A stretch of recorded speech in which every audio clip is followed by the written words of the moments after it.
Guys, after how many years? Charot. Ano yan guys? After ng 2 hours mahigit, nandito na kami ngayon sa Triple P Campsite Narsagaray. Ayan. Ayan guys, so, ang daming tent as you can see.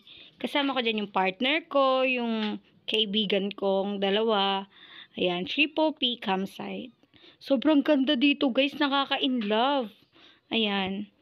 Pababa na kami dyan guys, naghahanap kami ng paglalagyan ng aming tent kasi nag-rent kami dyan ng tent. Ang rent ng tent is 350 with play mat ata yung tawag dun guys. Ayan. Sobrang ganda ng paligid guys. Ang linis pa. So ayan, namili kami kanina sa Talipapa or sa palengke nila. Ayan. Naghihiwa na kami ngayon ng kalamansi. Ayan, tawa-tawa sila girl kasi nagkukwentuhan kami dyan. Kasi bakat daw ang ating perlas sa silanganan. Ayan guys, kamatis, kalamansi, sibuyas. Kasi papalaman na namin dyan guys yung tilapia. Kasi magluluto kami ng tilapia. Ihaw namin, tapos may palaman. Tapos, meron din naman walang palaman. Actually, guys, 4 lang talaga yung binili namin tilapia. Kasi, 1 kilo na agad yun, guys. Yun. Yung 4 na yun, tiki-tikisa kami. Pero actually, hindi namin naubos. Ayan. Hiwa-hiwa lang ng kamatis. Kasi, maya-maya, makikisalang na kami ng ihawan. Sa ihawan. Kasi, guys, yung ihawan dito is free lang. Para sa lahat naman yun, guys. Kaso lang, syempre, hintayin natin kapag may iba pang ihaw. Kasi hindi naman ating ihawan at nauna sila doon. Parang first come first serve, ganun ba? Ayan, hiwa-hiwa. Nahirapan na si ate mo girl, kaya pinahiwa ko na sa kanya. Hindi ako sanay maghiwa guys, pag masyadong mabato yung sahig doon. Kaya hindi ko kaya. Ayan. Si Irene, ang galing oh. Kahit mabato, kahit ano pa yan. Kasama yan guys, kaibigan ko yan. Kasi yun, tropa ko din yun nasa likod. Ayan. Nagpunta kami dito para mag-enjoy. Biglaan to guys. Totoo nga, nakapagbiglaan yung tutuloy. Sobrang biglaan ito. Kung wari ngayong gabi, nag-usap-usap pa lang kami ng plano namin. As in, kasi kami, naggalagalar kami. Tapos, bigla lang namin naisip na, actually yung lalaki sa likod, yung talaga yung pasimuno kasi nag-isip lang kami ng gagalaan namin yan. Tapos bigla lang namin naisip na, sige tara na, go na. Tapos ayan, sabi agad. Ayan, pinapakita ko sa inyo yung liempo namin guys. Kasi ang laki ng liempo. Sulit, ang sarap. Ayan, paganda sa birthday girl. Bilisan mo dyan, JB guys, nakahirap kami ng ihawan. Nagsasaing na kami dyan guys. Taga-marinate si bakla. Ayan naman yung best friend kong lalaki na. Ayan, makikita nyo, ang daming taon, daming tent. Sobrang nakaka-enjoy dito guys, lalo na pag umaga, pag hindi pa sobrang init. Yan ang aking jowaer, nakaayos ng tent namin. Smile! Pakit lang siya, ayan. Sobrang ganda dito guys, gusto kong makita nyo po ng sobrang malapitan. Kasi lang, mamaya pa kami kakain pa kami kasi bago kami pumunta dun sa dulo. Kaya hindi nyo papakikita. Ayan, papakita ko muna sa inyo paano kami kumain. Actually guys, sobrang biglaan nito. Wala kaming kahit anong dala-dala. As in, sandok, kutsara, tinidor.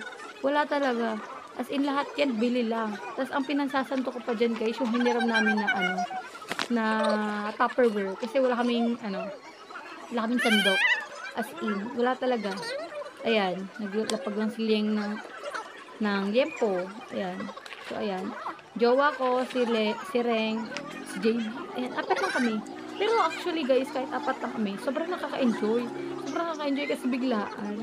Ayan. Papakit lang ulit, saya-saya, ngiti-ngiti.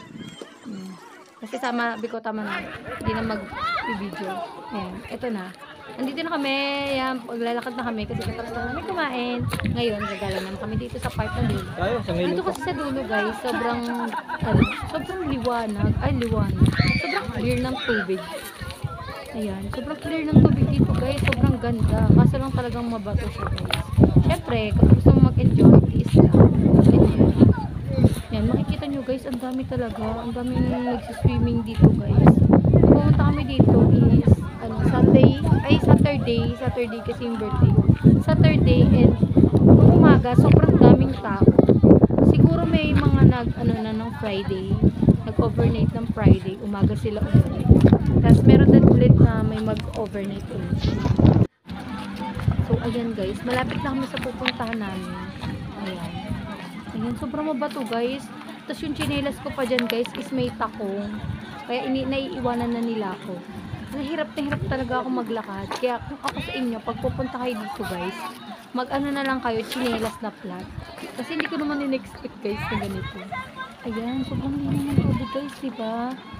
Ayan, oh, makikita nyo. Dami nagsiswimming dito sa part na to. Kasi ito yung dulong-dulo. Dito yung malamig na part guys. Wow. So makikita nyo din dito yung ano, yung malakas na agos. So nice. Ayan, diba? Ang ganda. At sa inyo maganda dito guys. Pumunta na kayo 34P campsite. Check nyo yung website nila guys. Or FB page. Meron doon. Pwede kayo mag-book. Pwede rin namang walk-in. Ayan, may mga nagiinuman dyan guys. Nakakatuwa. Nature trip sila magkakabarkada. Tapos may family naman. Tapos may mga tropang girls lang. Tropang boys lang. Ganyan. Masaya dito guys. Kaya kung ako sa inyo, pumunta na kayo.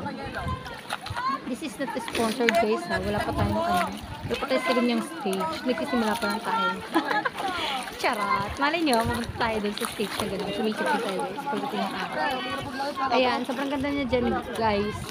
Lalakad lang kami. Kasi medyo, malayo-layo pa. Dyan Konti. Pero konti na lang guys. Sobrang hirap maghanap ng daan na hindi mabato. Sobrang hirap. Sobrang mabato yung Buenas kasi ate mo. Umuwi ng Nakita nyo, nakahilis pa ako. Nakahilis. Ganda-gandahan lang ang laro ng babaeng ko. Wait lang. Yun lang naman yung gusto ko eh. Thank you. Hala, ang ganda ng agos doon. Okay na ulit ang bibig ko. Ayan, finally guys. Hindi ko lang pinaka maalam. Sobrang ganda guys. Ang linaw ng tubig. Ayan, malinaw dyan. Picturean kita. Ay, ang saya guys. Ang halata ang tubig. Ang tubig. Higa-higa.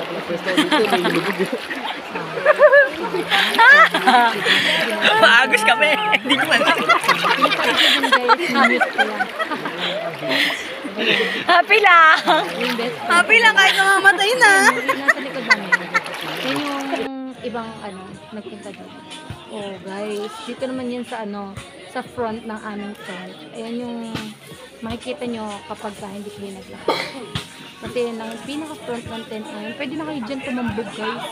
Kasi direct pa na kayo, talon lang. Ganyan. Ayan si ate, apaka-linis dito guys kasi nangungolekta agad sila na basil. And guys, kapag napunta kayo dito, make sure na may extra money kayo bukod sa 70 pesos kasi meron ditong ecological fee. Which is okay lang kasi naman nakakadagdag naman sa pagdating sila dito sa kanilang barangay. And kung hindi nyo natatanong guys, sobrang lawak ng barangay nila as in. Ayan guys, pag tinanggal ko tong voice over ko guys, maririnig nyo yung mga sigawan dito ng mga nagbabarkada, may nagpapatugtog. As in, mai-enjoy nyo talaga to guys. For only 70 pesos plus syempre, yung pamasahin nyo, yung pagkain nyo, and then yung, nyo guys, yung mga baon yung tent, or kung gusto nyo mag-cottage, pwede kayo naman. Goodbye!